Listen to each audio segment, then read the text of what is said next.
जमलेल्या माझ्या कडवट निष्ठावंत शिवसैनिक बांधवांनो, भगिनी आणि माता,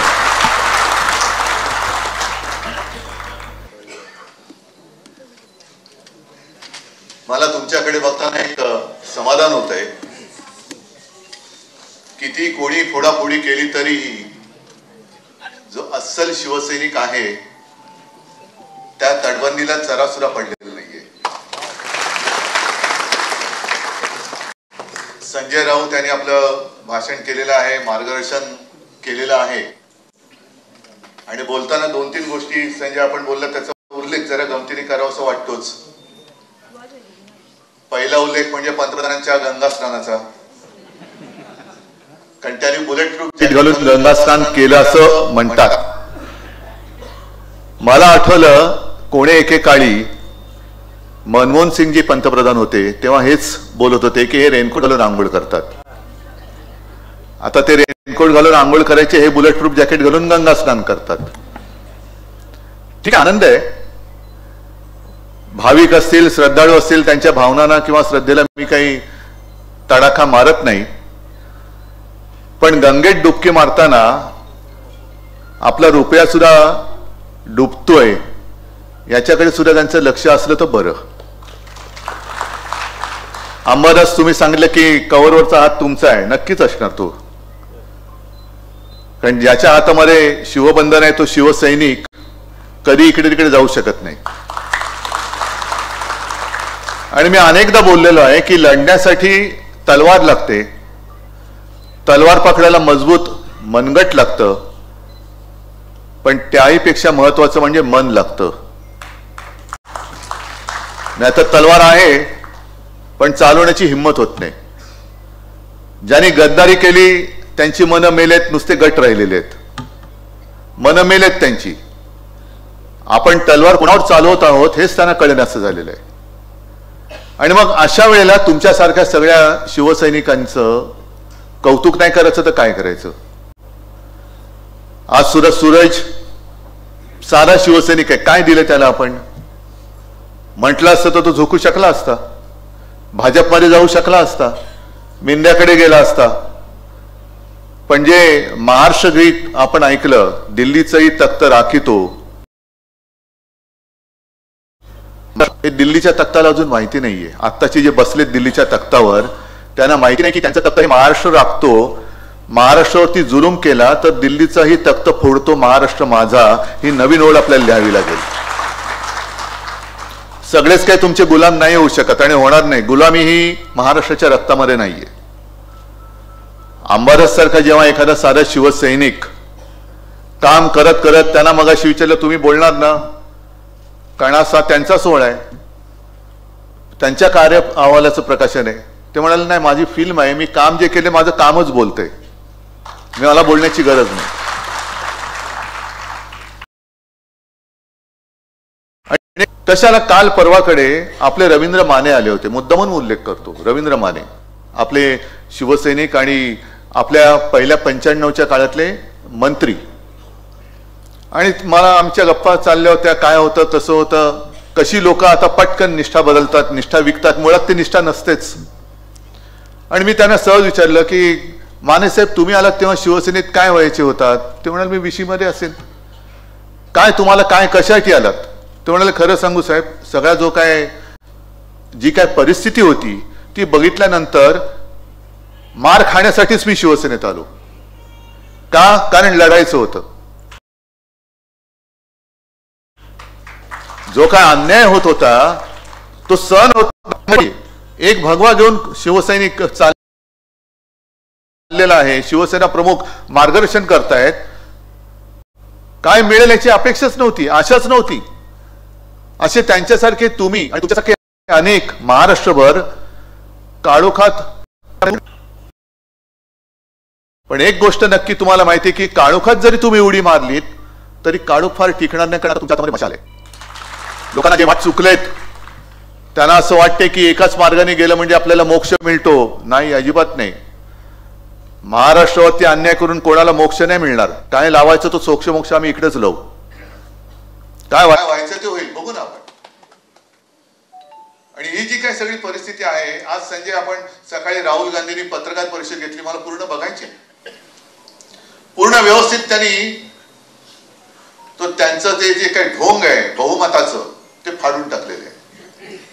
कारण हा पराभव कोणालाच पटलेला नाही. आपल्याला जसं पराभव पचलेला नाहीये, पटलेला नाही, तसं त्यानं विजय सुद्धा पटलेला नाहीये. कारण एवढं बहुमत मिळालं तरी सुद्धा मुख्यमंत्री कोण हे ठरवायला 1 महिना लागला. मुख्यमंत्री झाल्यानंतर कोणाला काय मिळणार, वाटा तुझा वाटा किती, माझा वाटा किती.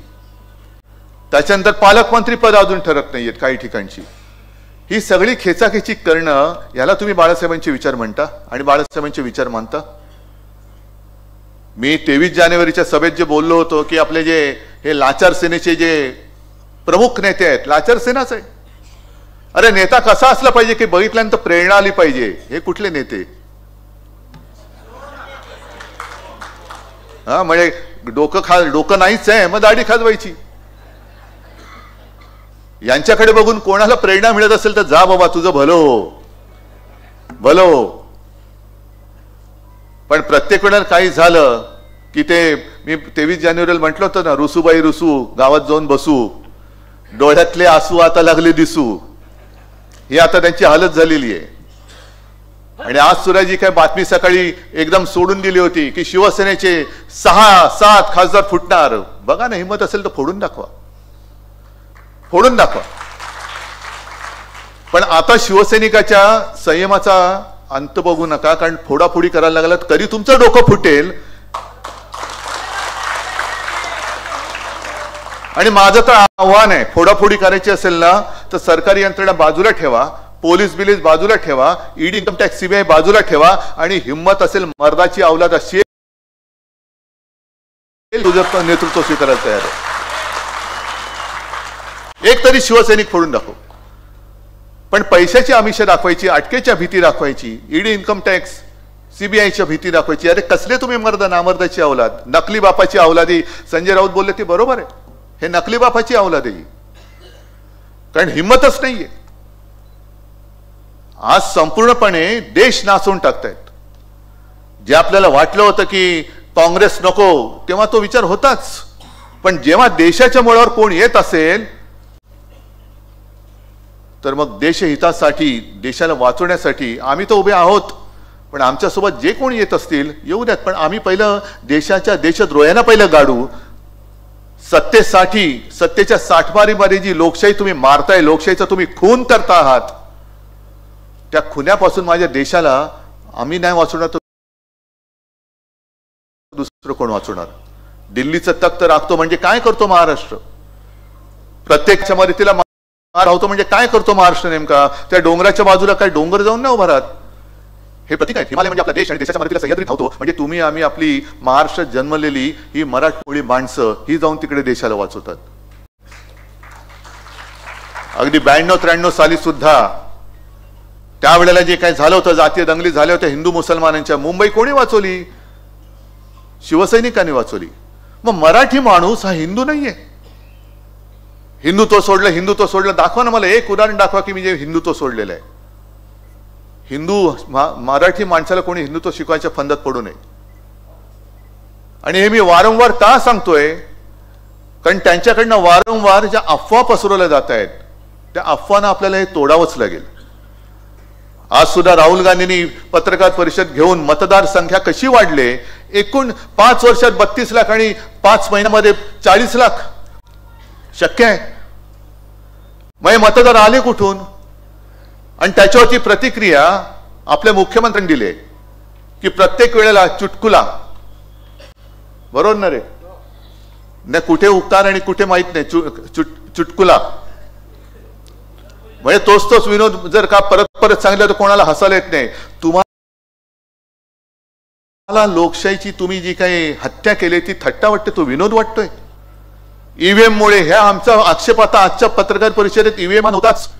तुम्ही ज्या बोगस पद्धतीने मतदार घुसवले आहेत आणि आज तुम्ही जवळपास संपूर्ण महाराष्ट्रात इकडे आलेला असाल पदाधिकारी, जिल्हा प्रमुख, मी तुम्हाला जे वारंवार सांगतोय की गटप्रमुख परत तेच तुम्ही म्हणाल की आहोत तुम्ही घरी सुद्धा सांगितले, इथे सुद्धा सांगितले, कारण तेच कारण आता समोर होते.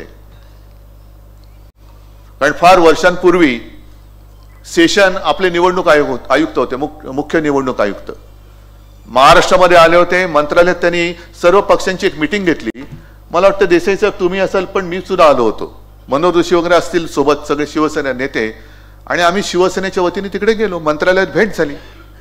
मग त्यांनी काय करायला पाहिजे, काय करायला नको, ह्या सगळ्या गोष्टी सांगितल्यानंतर चहा पाण्यासाठी आम्ही जेव्हा बसलो तेव्हा मला बाळासाहेबांनी सांगितलं होतं की त्यांना मुद्दामून सांग की माझ्या देशात बांगलादेशी मतदान कसा करू शकतो. मी त्यांना विचारलं की सेशन साहेब, हे तुम्ही सांगितलं फार छान आहे, पण मुळामध्ये दुसऱ्या देशातला मतदार बांगलादेशी हा माझ्या देशात येऊन, माझ्या राज्यात येऊन, माझ्या शहरात येऊन मतदान कसा करू शकतो, तिकडे तुम्ही काय करता. त्यांनी माझ्याकडे बघितलं आणि मला म्हणाले की एक काम कर, तू त्यांना रेशन कार्ड द्यायचं थांबव, तू म्हणजे राज्य सरकार, मी नाही तर उद्या परत बातम्या उद्धव ठाकरे बांगलादेशांना रेशन कार्ड देतात म्हणून. आणि हे वाक्य तोडून हे सुद्धा फिरवतील, ते एवढे नीच आहेत बिनबापाचे.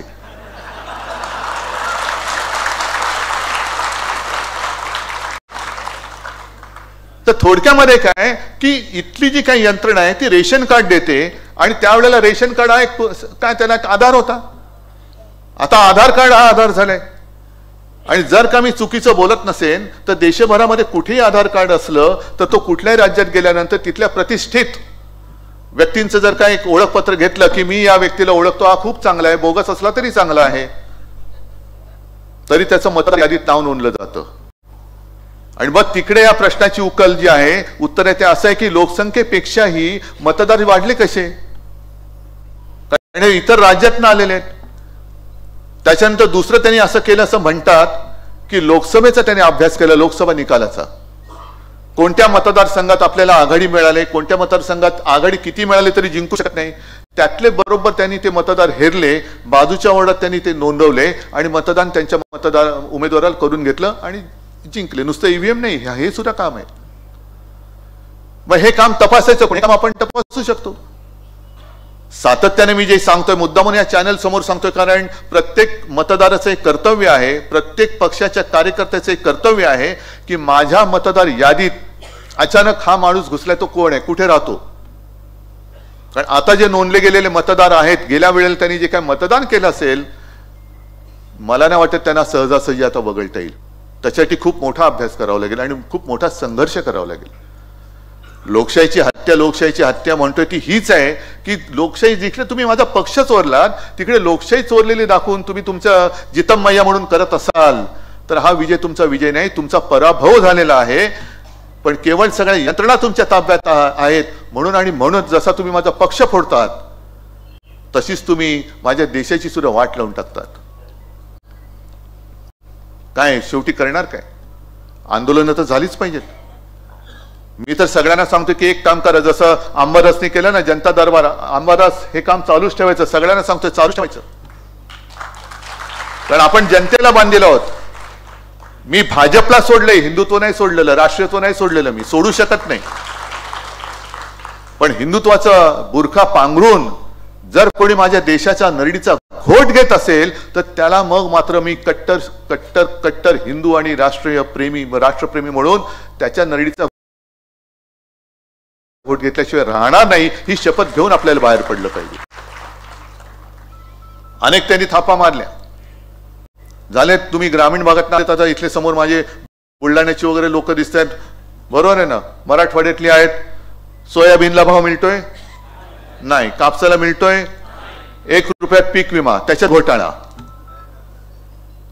तरी आज का काल अमरावतीमध्ये आंदोलन झाले, नाशिकला आंदोलन झालं, सगळीकडे आंदोलन होते. आणि एक तुम्ही चोरून तुमचा विजय मिळवला, पण लोकांचे प्रश्न काय, लोकांचे प्रश्न तसेच आहेत. आणि विरोधी पक्ष नेता जो असतो त्याचं काम हेच असतं की अशी फसली गेलेली जनता असेल आणि सत्तांध झालेले सत्ताधारी असतील तर त्यांच्यामध्ये तो ठाम सह्याद्री सारखा उभा राहायला पाहिजे की याद राख, माझ्या जनतेवरती अत्याचार केलं असं माझ्याशी गाठ आहे. याला विरोधी पक्ष नेता म्हणतात. आणि ते काम अंबादास तुम्ही करतायत, आपले सगळे शिवसैनिक करतायत.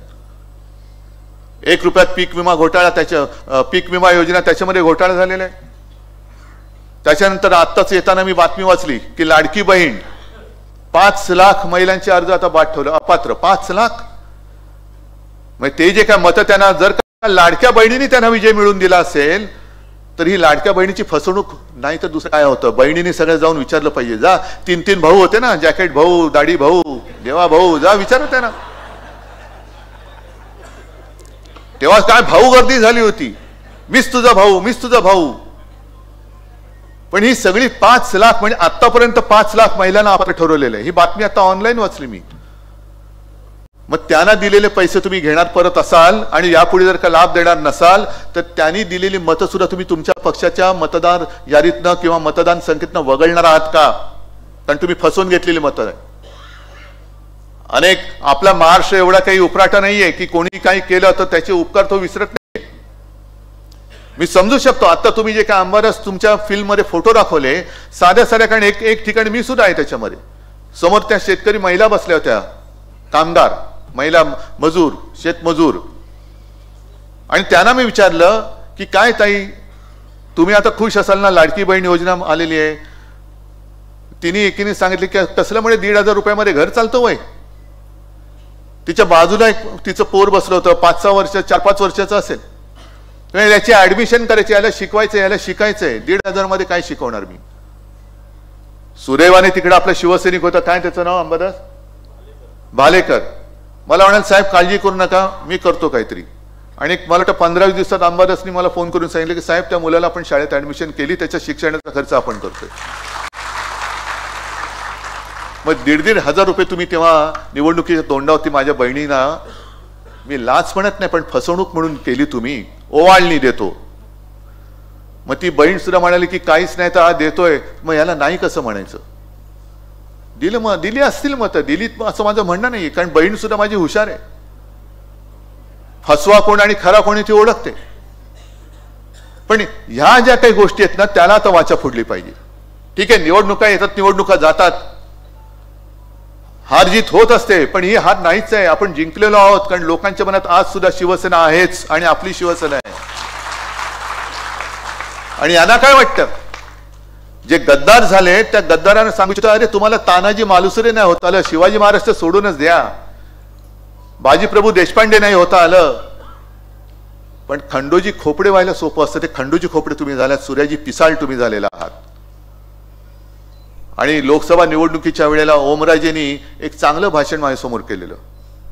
ओमराजे म्हणाले की सूर्याजी पिसाळ नाव घेतलं आपण काय म्हणतो, खंडोजी खोपडे. मग त्यांना 400 वर्ष झाले तरी सुद्धा गद्दारीचा शिक्का पुसला जात नाही. यांनी काल केलेली गद्दारी यांचा शिक्का कधी पुसला जाणार? शेवटी इतिहास म्हणून इतिहासात तर यांना जागा मिळणारच नाही म्हणा, पण गद्दार म्हणूनच यांची नोंद होणार आहे, तोतये म्हणूनच नोंद होणार आहे. त्याच्यामुळे खंडोजी खोपडे व्हायला खूप सोपं असतं, पण बाजीप्रभू देशपांडे माहितीये मी मरणार आहे, पण माझा राजा तो सुरक्षित पोहोचला पाहिजे, कारण तो जगला तर माझं राज्य, माझी माता, भगिनी, बांधव सगळे सुरक्षित राहणार आहेत. तानाजीला सुद्धा माहिती होतं की आपण मरू, पण माझा भगवा मी खाली नाही टेकू देणार. अरे भगवा विकणारी ही नतद्रष्टा औलाद, तुम्ही काय आम्हाला हिंदुत्व शिकवताय? मरण समोर दिसत असताना सुद्धा लढणारे शिवरायाचे मावळे त्यांच्यापासून जरी प्रेरणा घेतली तरी मी म्हणेन तुम्हाला शिवबंधन म्हणजे काय असतं ते कळेल. ते त्याला म्हणतात शिवबंधन. तेव्हा काय निवडणुका नव्हत्या. आणि आपले नितीन बानगुडे सरांनी ते सांगतात ना, अफजल खान आल्यानंतर कान्होजी जेरे नाईक त्यांना सुद्धा फरमान आलं.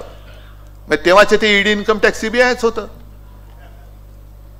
अफजल खान आलाय आणि अफजल खानाने खलिता पाठवलं, फरमान पाठवलं की तुम्ही आणि तुमची 5 मुलं गपगुमान आमच्याकडे येऊन सामील व्हा, म्हणजे भाजपात या,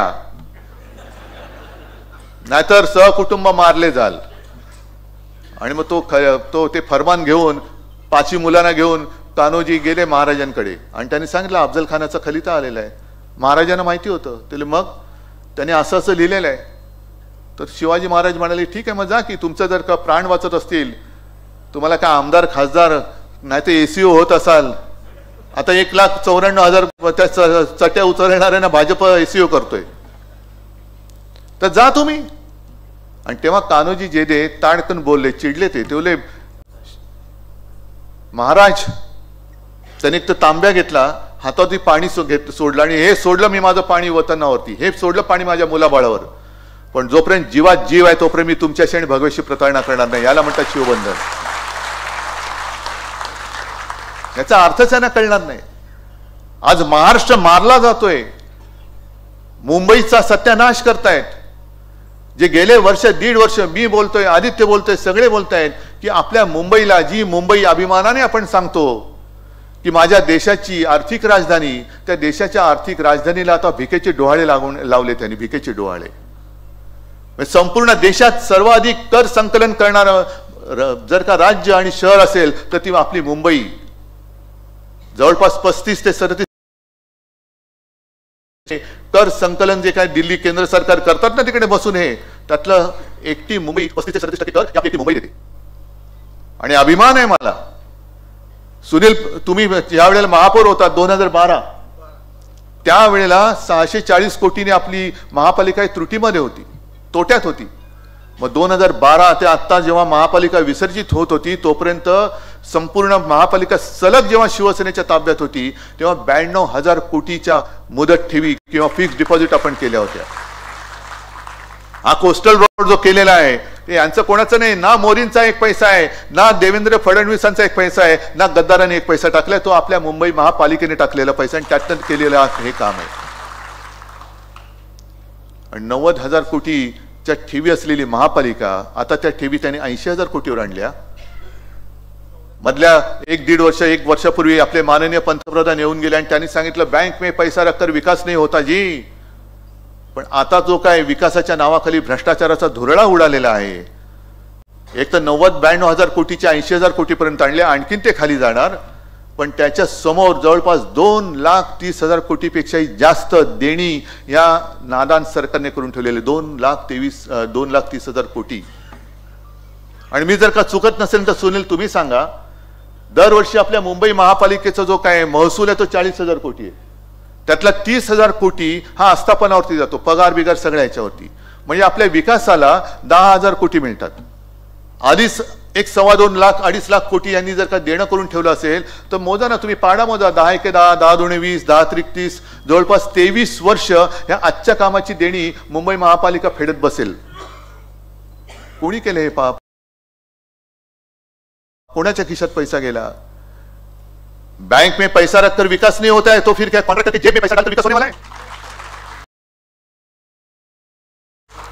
अदानीच्या घशात मुंबई घालून विकास होणार आहे? आज सुद्धा आणखी एक बातमी आहे की धारावीच्या पुनर्विकासासाठी जेवढी जमीन पाहिजे त्याहीपेक्षा अधिक जमीन आणखीन अदानी मागतायत. द्या. त्यावेळेला इंग्रजांच्या काळामध्ये मुंबई आंदण दिली होती, आता तुम्ही अदानीला आंदण देतात. लढणार कोण? उभा कोण राहणार? आणि म्हणून शिवसेनेच्या मुळावरती घाव घालण्याचा प्रयत्न ते करतायत. कारण त्यांना माहिती आहे शिवसेना आहे आणि ज्या शिवसेनेचं प्रमुख पद आहे ना उद्धव बाळासाहेब ठाकरेकडे. बाळासाहेब ठाकरे यांचा पूर्ण इतिहास तुम्हाला माहिती आहे.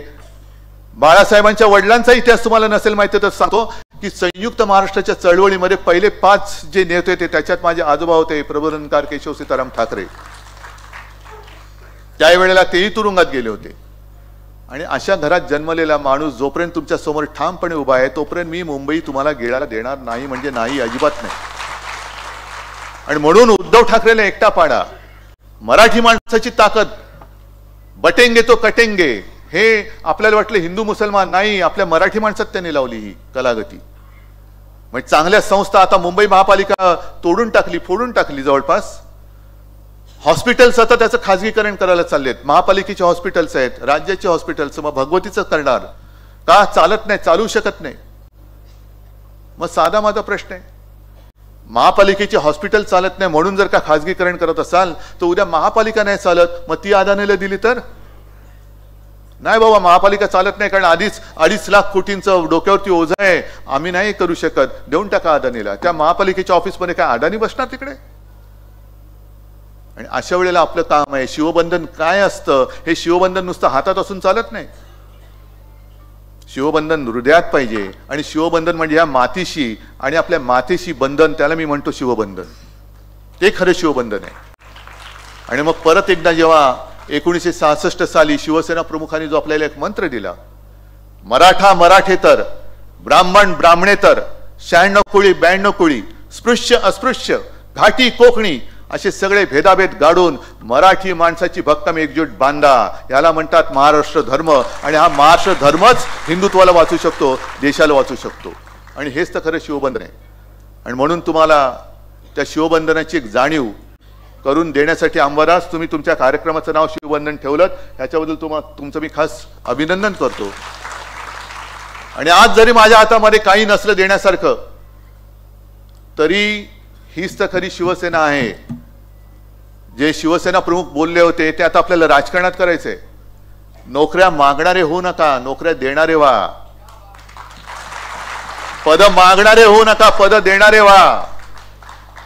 कारण यांचं आयुष्य जे आहे मिंद्यांचं, अरे काजवा जरी एवढा असला तरी स्वयंप्रकाशित असतो. हे स्वयंप्रकाशित कुठे? यांच्यात तिकडनं टॉर्च मारतात तोपर्यंत दिसत आहेत.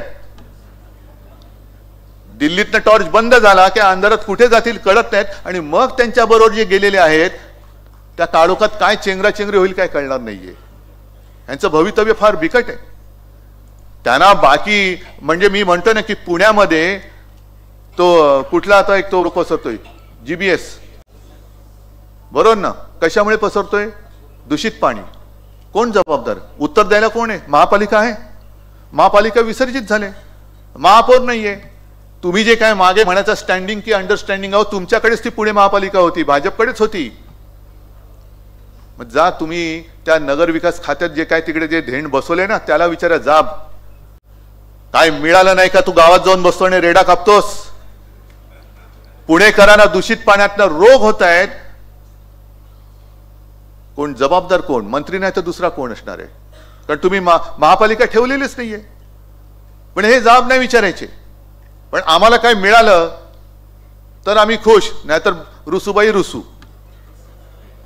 हे रुसूबाई रुसू सोडा. कारण जर जनता पेटली तर तुमच्या घरात घुसू हे जनता म्हणेल उद्या. चाललेला आहे त्या कारभाराला जर उत्तर द्यायचं असेल तर हातामध्ये शिवबंधन आणि भगवा घेऊनच आपल्याला उतरावं लागेल. बाकी बोलण्यासारख्या अनेक गोष्टी आहेत.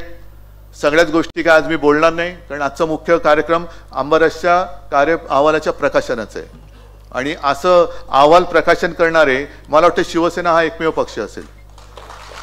अगदी नगरसेवक प्रकाशन करतात, शाखा प्रमुख करतात, विभाग प्रमुख करतात. दुसऱ्या पक्षामध्ये कार्यच नाही, अहवाल कसला देणार? तर असेच तुम्ही शिवसेना प्रमुखांचे कट्टर सच्चे शिवसैनिक, निष्ठावंत शिवसैनिक काम करत राहा आणि महाराष्ट्र रक्षणासाठी सज्ज राहा एवढंच सांगतो आणि आपली रजा घेतो. जय हिंद, जय महाराष्ट्र. धन्यवाद साहेब. शिवबंधन या कार्य अहवालाच्या प्रकाशनासाठी उपस्थित राहिलेल्या सर्व शिवसेना नेत्यांचं, सर्व शिवसेना सचिवांचं, तमाम शिवसैनिकांचं